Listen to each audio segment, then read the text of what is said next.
Welcome to the Slop Farm. Enjoy the video. You'll begin by confirming prerequisites so you can move fast. Have your Google account email, recovery phone number, and any printed or saved backup codes. Once ready, sign into your Google account on a computer or a different trusted device and go to Security Settings. Make sure you can receive a verification code by SMS or an alternate authenticator app. If you don't see options, look for Account Recovery prompts. This first step establishes control and surfaces the ways Google can verify you.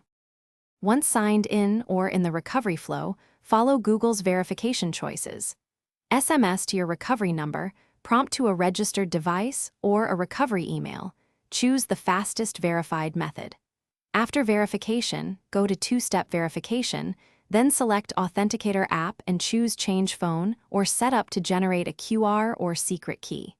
If you have a saved backup code, use it to bypass the authenticator temporarily and immediately add the new device.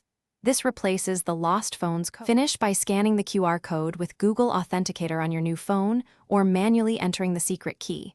Then verify by entering a current code to confirm. Once done, generate and securely store backup codes and add at least one alternate 2FA method like SMS or a hardware key. If you cannot complete recovery, repeat the account recovery form with accurate recent activity details. If that fails, prepare identity proof and contact Google support. Keep calm. Persistent, accurate recovery attempts usually restore access. Thanks for watching. Consider subscribing if we helped you today.